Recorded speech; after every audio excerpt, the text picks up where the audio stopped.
día. El día de hoy nosotros hablaremos sobre Fisiología Renal 1, líquidos corporales. Nuestro equipo está integrado por Vanessa Navarro Báez, Alexis Muñoz Sánchez y Michelle Guadalupe Ortiz Vargas. Nosotros vamos a tratar los siguientes temas dentro de esta exposición. Primero, compartimentos del líquido corporal. Segundo, constituyentes del líquido extracelular e intracelular. 3. Intercambio de fluidos. Cuarto, anormalidades clínicas de la regulación de los fluidos corporales. Y quinto, edema. Iniciemos con el primer tema, compartimentos del líquido corporal. Funciona bajo el siguiente principio. Es necesario mantener un volumen relativamente constante y una composición consistente de los fluidos para la homeostasis, es decir, requerimos que se mantenga el volumen respecto de cada líquido en balance y que los iones presentes en cada líquido estén en balance también. Vamos a profundizar un poco más sobre esto más adelante, por lo que me doy a la tarea de seguir con la presentación. Los compartimentos se dividen en dos. El compartimento del líquido extracelular, que es el líquido, como su nombre lo indica, fuera de la célula, el cual conforma un 28% del peso total, y el compartimento del líquido intracelular, que es aproximadamente 28 de los 42 litros presentes en el cuerpo, y como su nombre lo indica, se encuentra dentro de las células. De tal manera que debemos comprender que estos conforman los líquidos corporales totales. Sin embargo, existen más categorías dentro del líquido extracelular. Es importante saber esto para poder adentrarnos un poco más en el tema. De tal modo que, como lo indica el siguiente gráfico, el líquido extracelular conforma un 20% del peso corporal, del cual el líquido intersticial y el plasma forman parte de esto. En sí, tenemos que comprender que el plasma es parte del volumen sanguíneo, de tal manera que sabemos que la sangre contiene tanto células como plasma, de tal modo que las células van a tener líquido intracelular y el plasma va a ser el líquido extracelular. De esta forma, tenemos que comprender esta noción para poder calcular la cantidad de plasma presente en el cuerpo. En este sentido, el plasma está compuesto por agua, iones, proteínas, nutrientes, desechos y gases, casi como cualquier líquido extracelular, o cualquier líquido va a estar compuesto de agua y iones en el cuerpo. Esto es un esquema del circuito que existe del líquido en el cuerpo. No es un circuito cerrado, como pueden ver existe una entrada del líquido y una salida del mismo. En este sentido, la manera de ingesta del líquido es por medio de los alimentos que consumimos, por medio de este tipo de acciones, tomar agua y todo eso. La salida de líquidos es por medio de los riñones, de la respiración, de las feces, de las heces, del sudor y de la piel. Es necesario saber que tenemos algo llamado pérdida de líquido insensible. Esto se refiere a que es líquido que nosotros no podemos controlar su pérdida. De esta manera, algunos ejemplos son, por ejemplo, la pérdida de agua por medio de la evaporación que surge en nuestra respiración, la cual podemos observar en un ambiente frío, por ejemplo. Y esto, junto con la difusión a través de la piel, conforma una pérdida de agua al día de 700 mililitros. Es por esto que se le conoce como pérdida insensible. La pérdida insensible a través de la piel ocurre independientemente del sudor, es decir, tenemos que comprender que el sudor es otro componente de pérdida que no es parte de la pérdida insensible.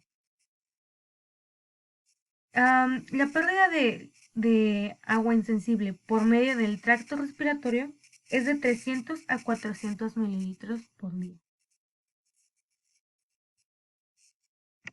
Ahora bien, la pérdida de agua a través del sudor es un total de 100 mililitros por día en situaciones normales. Sin embargo, al hacer ejercicio o estar en una situación de clima muy caliente, podemos perder hasta 1 o 2 litros por hora.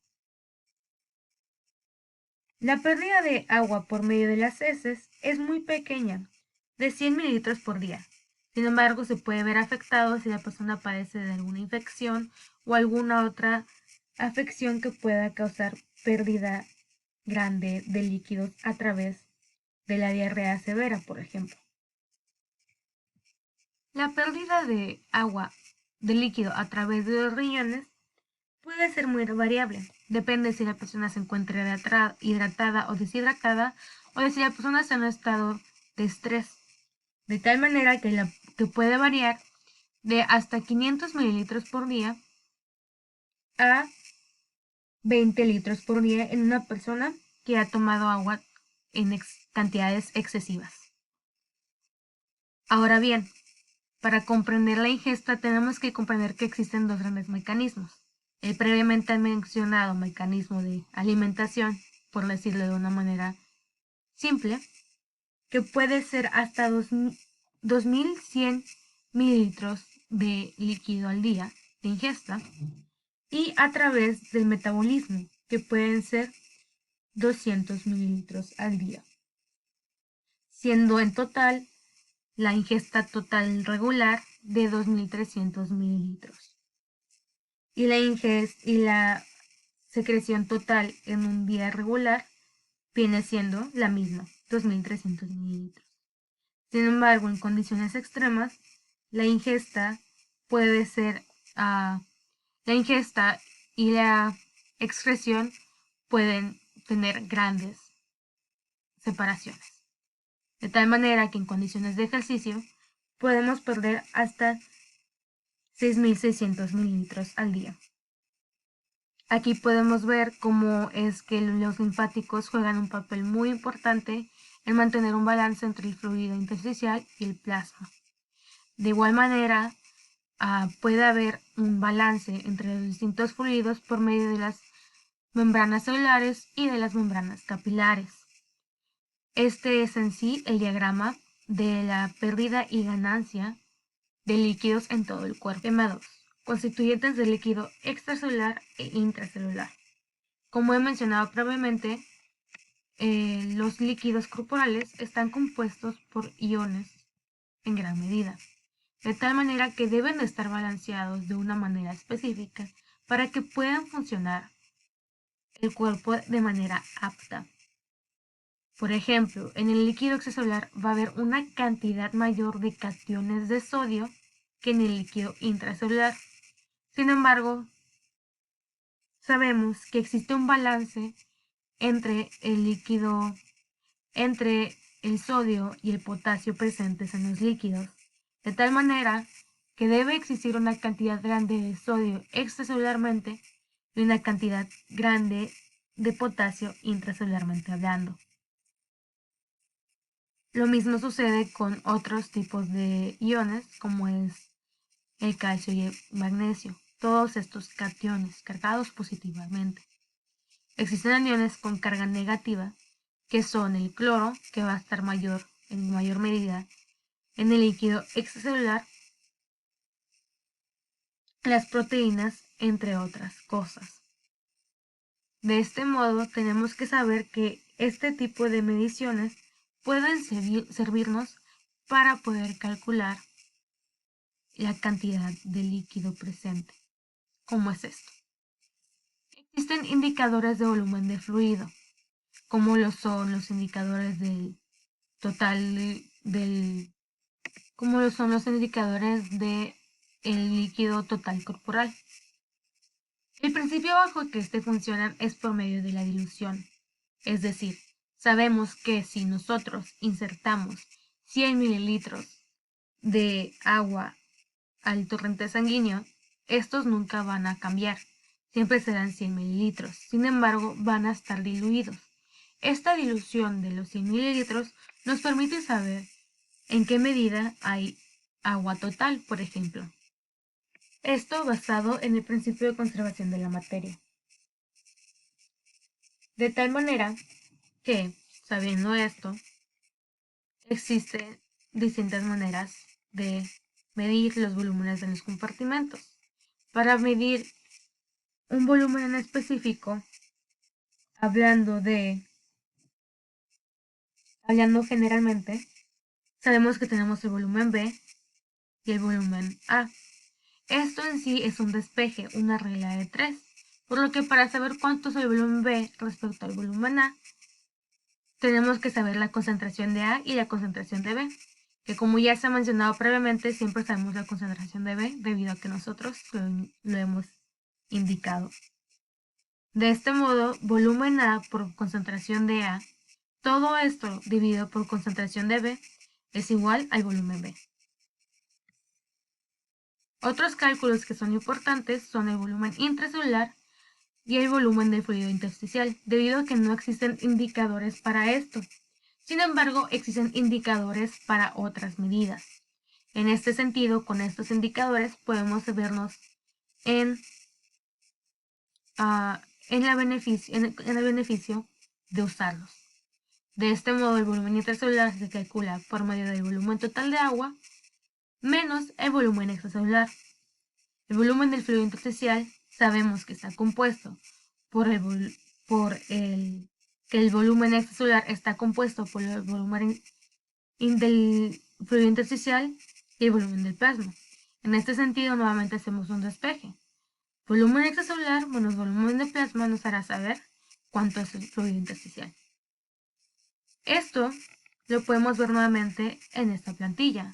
Como pueden notarlo, existen distintos indicadores. Sin embargo, no existe un indicador en el fluido intracelular e incluso aquí se nos presenta la fórmula ni en el fluido intersticial. Hola compañeros, yo les voy a explicar el tema de intercambio de fluidos.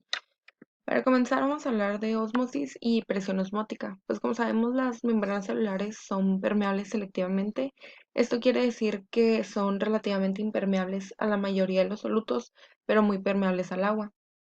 Desde donde sea que haya mayor concentración de soluto en uno de los lados de la membrana celular, el agua tiende a difundir a través de la membrana hacia la región de mayor concentración de soluto, como lo podemos observar aquí en la imagen. La osmolaridad es un término que se entiende como la concentración total de sustancias osmóticamente activas en una solución y es expresada en osmoles o miliosmoles por litro de solución. Existe una ley, la ley de Van Hoff, que sirve para calcular la posible presión osmótica de una solución suponiendo que la membrana celular es impermeable al soluto. Ahora, en cuanto a la osmolaridad de los líquidos corporales, la osmolaridad total de cada uno de los tres compartimentos es de unos 300 miliosmoles sobre litros, aunque alrededor del 80% de la osmolaridad total del líquido intersticial se debe al sodio y al cloro, mientras que la del líquido intracelular se debe en un 50% al potasio y el resto está dividido entre otras sustancias. En cuanto a la osmolaridad total, existe cierta diferencia en el plasma de 1 miliosmol sobre litro aproximadamente en relación al líquido intersticial y al líquido intracelular. Esto se debe principalmente a las proteínas plasmáticas, ya que éstas ejercen una presión de aproximadamente 20 milímetros de mercurio más en los capilares que en los espacios intersticiales.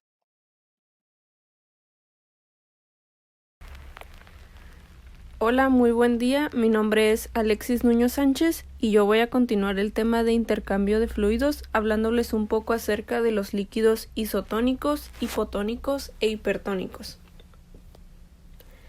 Empezando con el término isotónica.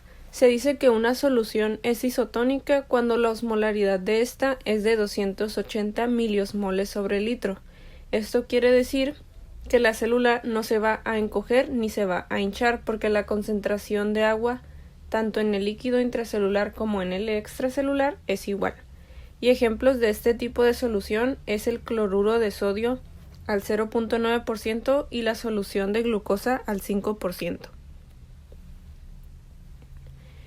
hipotónica. Es una solución que tiene una menor concentración de solutos no difusibles, o sea, menor a 280 miliosmoles sobre litro. Lo que pasa en este tipo de situación es que el agua se va a difundir hacia el interior de la célula, lo que genera que ésta se hinche. A medida que el agua se continúa difundiendo al interior, lo que pasa es que se diluye el líquido intracelular mientras se comienza a concentrar el líquido extracelular, hasta que ambas soluciones tengan la misma osmolaridad. Y ejemplos de este tipo de solución es la solución de cloruro de sodio menor a 0.9%. Y por último, una solución hipertónica es la que tiene una mayor cantidad de solutos no difusibles. En este tipo de solución genera que el agua salga de la célula hacia el líquido extracelular, lo que hace que se concentre el líquido intracelular y se diluya el líquido extracelular. En este caso, la célula se va a contraer hasta que las dos concentraciones sean iguales. Y ejemplos de este tipo de solución es la solución de cloruro de sodio mayor a 0.9%. Bueno, y ahora les voy a hablar sobre los líquidos isosmóticos, hiperosmóticos e hipoosmóticos. Los términos que acabamos de ver hace un momento, que eran isotónico, hipo e hipertónico, hacían referencia a si las soluciones van a provocar un cambio en el volumen celular, ya que la tonicidad de la solución va a depender de la concentración de los solutos no difusibles. En cambio, se le conoce como isoosmótica a las soluciones que poseen una osmolaridad igual a la de la célula, sin importar si el soluto puede o no atravesar la membrana celular. Y los términos hiper e hiposmóticos se refieren a soluciones que tienen una osmolaridad mayor o menor que el líquido extracelular, respectivamente, sin importar si el soluto puede o no atravesar la membrana celular. Como siguiente subtema, yo les hablaré sobre anormalidades clínicas de la regulación de líquidos corporales. Una medida que es muy útil para el clínico, que sirve para poder evaluar el estado hídrico de un paciente, es la concentración plasmática de sodio, por lo cual vamos a dividir a este tema en dos conceptos muy importantes. El primero es la hiponatremia. Esto quiere decir cuando la concentración de sodio se encuentra por debajo de la normalidad, el paciente se le dice que tiene hiponatremia, y cuando la concentración de sodio se encuentra por encima de lo normal, se dice que el paciente tiene hipernatremia. Vamos a empezar ahora con la hiponatremia. La reducción de la concentración plasmática se puede deber a dos cosas. La primera es la pérdida de cloruro de sodio en el líquido extracelular y la segunda es el exceso de agua en el líquido extracelular. Una pérdida de cloruro de sodio trae lugar a una hiponatremia deshidratación y esta se acompaña de una reducción del volumen del líquido extracelular. Algunos ejemplos de trastornos que se pueden causar por este tipo de hiponatremia son la diarrea, el vómito. También el consumo excesivo de diuréticos pueden provocar grados leves de hiponatremia, ya que estos inhiben la capacidad que tienen los riñones de conservar el sodio. Por último, la enfermedad de Addison se debe a una menor secreción de la hormona aldosterona, que ésta reduce la capacidad de los riñones de reabsorber sodio, por lo cual esta enfermedad también puede llegar a generar una leve hiponatremia. Como vimos al inicio, la hiponatremia también se podía presentar a causa de un exceso de agua. A este estado se le denomina como hiponatremia sobrehidratación.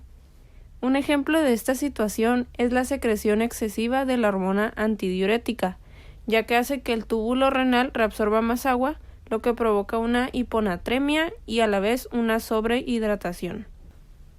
Consecuencias de la hiponatremia. Los rápidos cambios en el volumen celular como consecuencia de la hiponatremia pueden tener efectos en la función de los tejidos y los órganos, pero especialmente el que se ve mayormente afectado es el encéfalo. Por ejemplo, una rápida reducción de la concentración de sodio puede generar un edema de las células encefálicas o síntomas neurológicos como puede ser una cefalea, náuseas, letargo, desorientación. Si la concentración de sodio disminuye muy rápido por debajo de aproximadamente 115 a 120 milimoles sobre litro, la inflamación encefálica puede conducir a convulsiones, coma, daño cerebral permanente y la muerte. Sin embargo, cuando la hiponatremia evoluciona de una manera más lenta, el encéfalo y otros tejidos tienen la capacidad de responder ante estos cambios, de manera que van a empezar a transportar iones como sodio, cloruro, potasio, glutamato desde las células al compartimento extracelular. También se debe tomar en cuenta que cuando hay transporte de solutos en una hiponatremia de desarrollo lento, el encéfalo se puede hacer vulnerable a lesiones si la hiponatremia se corrige con una gran rapidez. Esto sería porque cuando se agregan soluciones hipertónicas demasiado rápido con el fin de corregir una hiponatremia, se puede superar la capacidad que tiene el encéfalo de reabsorber los solutos perdidos de las células, lo cual conllevaría a una situación de lesión osmótica de las neuronas, que se conoce como desmielinización, que es la pérdida de la vaina de mielina de los nervios. Pero esto se puede evitar si se limita la corrección de la hiponatremia a menos de 10 a 12 milimoles sobre litro en 24 horas y a menos de 18 milimoles sobre litro en 48 horas. Y al hacer lenta la corrección hace que el encéfalo se pueda recuperar de la pérdida de osmoles que ha tenido como consecuencia de una hiponatremia. Ahora hablaremos de la situación contraria a una hiponatremia, que sería una hipernatremia. Esta se puede deber a una pérdida de agua o a un exceso de sodio. Y al igual que en la hiponatremia tendremos dos tipos. En este caso sería una hipernatremia deshidratación y una hipernatremia sobrehidratación. Cuando se pierde agua del líquido extracelular, se da lugar a la condición llamada hipernatremia deshidratación, y esta se puede deber a la incapacidad para secretar la hormona antidiurética, que esta es necesaria para que los riñones puedan conservar el agua. Por lo tanto, al haber pérdida de la hormona antidiurética, los riñones excretan gran cantidad de orina, que es lo que se conoce como la diabetes insípida central, y dan lugar a una deshidratación y a un aumento de la concentración del cloruro de sodio en el líquido extracelular. En ciertos tipos de nefropatías hace que el riñón no pueda responder ante la hormona antidiurética, lo que genera un tipo de diabetes que se conoce como insípida nefrónica. Una causa más común asociada a la hipernatremia caracterizada por la pérdida de agua es lo que normalmente conocemos como la deshidratación, que se causa por una ingestión de agua que es inferior a su pérdida, como puede ocurrir en la sudoración, por un ejercicio que ha sido muy intenso y prolongado. Por otra parte, la hipernatremia también se puede deber a un exceso de cloruro de sodio en el líquido extracelular. Esto da lugar a lo que se conoce como una hipernatremia sobrehidratación, ya que el exceso de cloruro de sodio en el líquido extracelular se suele asociar a cierto grado de retención por los riñones, y un ejemplo de causa puede ser la secreción excesiva de la hormona aldosterona. Y por último, las consecuencias de la hipernatremia. La hipernatremia es mucho menos común que la hiponatremia y los síntomas graves solo se producen cuando hay aumentos muy rápidos en la concentración de sodio en plasma, de más de 158 a 160 milimoles sobre litro. Una razón por la cual la hipernatremia es menos común es debido a que la hipernatremia produce una sed intensa y estimula la secreción de la hormona antidiurética, lo que protege contra un aumento de sodio en el plasma y en el líquido extracelular. Un dato relevante sobre la hipernatremia es que se puede producir en pacientes con lesiones en el hipotálamo, ya que se puede ver alterada su sensación de sed. Ahora, continuando con el tema de edema, vamos a explicar qué es el edema. El edema es un exceso de líquido en los tejidos corporales que afecta principalmente al líquido extracelular, pero también puede afectar al líquido intracelular. Aquí tenemos unos ejemplos de cómo se vería el edema. Ahora Vamos a explicar el edema intracelular. Este puede ser causado principalmente por tres procesos. El primero sería la hiponatremia, que pues ya lo explicó mi compañera anteriormente, pero en pocas palabras pues es el exceso de agua o pérdida del cloruro de sodio en el líquido extracelular. El segundo es la depresión de los sistemas metabólicos tisulares y el tercero es una falta de nutrición de celular, perdón, una falta de nutrición celular adecuada.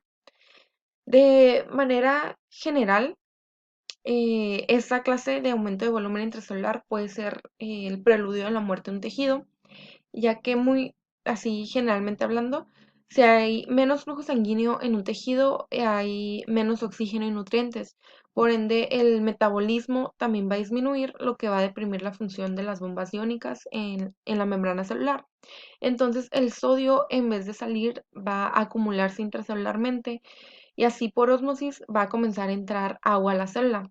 Este incremento puede llegar a ser, puede llegar, perdón, hasta el triple del volumen normal que puede soportar una célula, lo que puede ocasionar la muerte del tejido. En casos de inflamación también puede producirse un edema, ya que en este tipo de procesos pues tiende a aumentarse la permeabilidad de las membranas celulares y como pues ya lo mencioné, va a comenzar a entrar sodio y a acumularse y por ósmosis el agua también entra y se acumula, lo que a volúmenes muy elevados pues resulta perjudicial. Ahora en cuanto al edema extracelular, pues es causado generalmente por el primer factor es la fuga anormal del líquido de plasma hacia los espacios intersticiales por medio de los capilares. Esta filtración capilar es la causa clínica más común. El segundo es la incapacidad de los vasos linfáticos para devolver el líquido a las sangres del intersticio, que se conoce como linfedema. Y esta incapacidad puede deberse a la obstrucción o pérdida de los vasos y de los vasos linfáticos. Y esto en casos de edema intenso, pues es ocasionado porque no se pueden regresar las proteínas plasmáticas que se escaparon, por así decirlo, al intersticio. Entonces, pues aumenta la concentración de estas proteínas y se va a elevar la presión coloidosmótica en el intersticio, que hace que aún más del líquido salga de los capilares. Ahora pues les voy a mencionar un listado de trastornos que pueden causar un edema extracelular. Primero, como número uno, pues tenemos la presión, el aumento de la presión capilar. El, el A sería retención renal excesiva de sal y agua. Un ejemplo de esto sería la insuficiencia renal aguda o crónica o el exceso de mineralocorticoides. B, presión venosa alta y constricción venosa. Esto, pues, un ejemplo sería la insuficiencia cardíaca. La insuficiencia cardíaca es una de las causas más comunes y más graves para el edema, ya que la sangre no es bombeada de forma normal y pues esto aumenta la presión venosa y capilar, que a su vez también va a aumentar la filtración capilar. Y en el caso de una insuficiencia cardíaca del corazón izquierdo, por así decirlo, puede derivar en un edema pulmonar grave que causa la muerte en pocas horas si no es tratado a tiempo. Otros ejemplos pues serían la obstrucción venosa y el fallo de las bombas venosas. El fallo de las bombas venosas puede deberse por parálisis musculares y inmovilización de partes del cuerpo y también por insuficiencia de las válvulas venosas. Ahora en cuanto al inciso C, que es la reducción de la resistencia arteriolar, unos ejemplos serían el calor corporal excesivo, insuficiencia del sistema nervioso simpático y fármacos vasodilatadores. Ahora, en el 2, pues tenemos la reducción de las proteínas plasmáticas. Inciso A, pues pérdida de proteínas en la orina, que pues es un ejemplo sería el síndrome nefrótico. B, pérdida de proteínas desprovistas de piel, como un ejemplo serían las quemaduras o en las heridas. C, en la síntesis insuficiente de proteínas, como serían algunas hepatopatías, como por ejemplo la cirrosis. Y pues también la malnutrición proteica o calórica grave. Ahora, en cuanto al aumento de la permeabilidad capilar, pues tenemos un ejemplo de esto serían las reacciones inmunitarias, las toxinas, las infecciones bacterianas, deficiencia de vitaminas, principalmente de vitamina C, isquemia prolongada o quemaduras. El cuarto sería el bloqueo del drenaje linfático. Algunos ejemplos para esto serían pues el cáncer, infecciones, cirugías o falta o anomalía congénita de vasos linfáticos. Ahora regresándome un poquito aquí a cuando les mencioné sobre el síndrome nefrótico, pues les menciono este ejemplo porque pues es una nefropatía donde las membranas de los glomérulos renales se lesionan y comienzan a filtrar proteínas plasmáticas, lo que permite que grandes cantidades pasen a la orina, que pues puede ocasionar el edema extracelular. Ahora, en cuanto a los mecanismos que impiden el edema, estos, estos son mecanismos de seguridad importantes que van a impedir la acumulación de líquido en los espacios intersticiales. Este, mm, el- Son tres principalmente. El primero es la baja distensibilidad tisular cuando la presión del líquido intersticial es negativa y aporta 3 milímetros de mercurio como de margen. El segundo es la capacidad del flujo linfático aumentar de 10 a 50 veces y aporta 7 milímetros de mercurio. Y el tercero es la reducción de la concentración de las proteínas en el líquido intersticial con 7 milímetros de mercurio, al igual que el segundo mecanismo. De manera general, juntando estos tres, el mecanismo de seguridad total frente al edema es de 17 milímetros de mercurio aproximadamente. Esto pues nos indica que la anomalía que produce un edema debe acentuarse primero antes de que aparezca un edema grave. Entonces, en teoría, un tejido periférico puede aumentar su presión capilar en estos 17 milímetros de mercurio antes de que se produzca un edema acentuado. Y pues eso sería todo de nuestra parte. La bibliografía que utilizamos fue el Gaitan. Aquí tenemos pues, la bibliografía. Muchas gracias por su atención y que tengan lindo día.